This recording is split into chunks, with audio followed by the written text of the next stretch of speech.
So this year we've had, in effect, three budgets, two formal and one informal. The formal ones took place in March and October, and the informal one took place in September, that one that introduced the increase to national insurance and the increase to dividend taxation. So the tax changes, largely the big ones, the ones that attracted most publicity, can be categorized into two camps. One, increases in tax but deferred. Two, freezing of tax allowances, thresholds, bans and exemptions.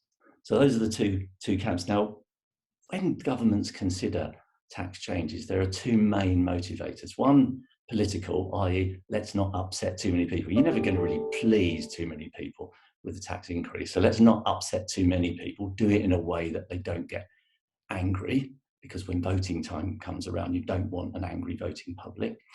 And the second one is to get money in, and especially at this time, because we have a 2.2 trillion government debt, and we also have day-to-day expenditure to meet. Now, we know the Chancellor's aspiration is that taxation should meet day-to-day expenditure, basically have a balanced budget, but we also have that debt to repay. We know that currently, with interest rates as they are, the debt is affordable, but there is that underlying concern that if interest rates go up, that debt can quite quickly become unaffordable. One, because of the way that quantitative easing is carried out, and two, because of the great number, I think about a quarter of all gilts are index-linked gilts, so that increases the cost.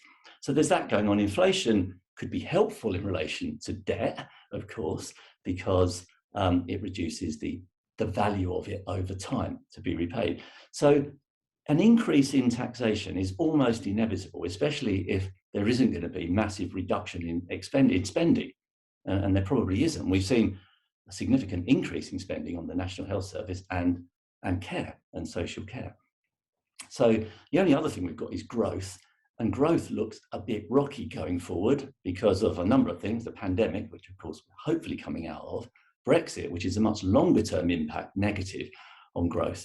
And then, of course, the actual cost possibly of changing the economy to be more green, to accord with the pressure to work with climate change initiatives.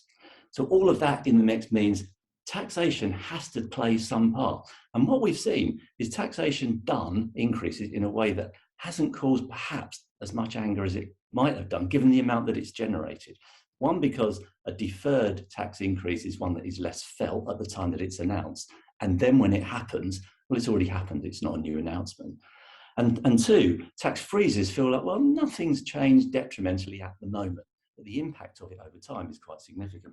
So I had a quick look I was encouraged to have a quick look by one of our team at the Red Book to just see how much tax will this actually generate, these changes. Well, the corporation tax increase, deferred, admittedly, takes effect from 2023, but by April 2026, that's going to generate between 17 and 21 billion. These are all forecasts, and it's the OBR making the forecast, so you all know sometimes they're less than reliable, but 17 to 21 billion pounds. The income tax threshold freezings, just on income tax, 8 billion pounds by 25-26, by April 2026. And then those national insurance changes, 18 billion pounds, remember they kick in from next year, and the dividend increase in tax, a lesser 1 billion pounds. There were some other contributors to the overall pot, from the IHT threshold freezing, from the lifetime allowance freezing, from the CGT and exemption freezing, but much lesser amounts. But you add